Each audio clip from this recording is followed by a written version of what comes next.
বেগুন আছে, সিমে আছে, ফুলকপি আছে, বাঁধাকপি আছে, আলু আছে। একটা পাবেন এতে পেঁয়াজ আছে, আনলিমিটেড পাবেন সবজি মাত্র 50 টাকা ভাগা, মাত্র 50। এতে বেটায় ভাগা নেবেন মাত্র 50। ধনী পাতা আছে, শেকড় আছে, মোস্তফা আছে, এই যে আছে কুরকুরি আছে, বাটাঙ্গের খালি 50 টাকা ভাগা।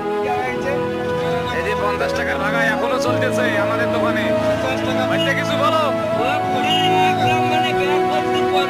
টাকা।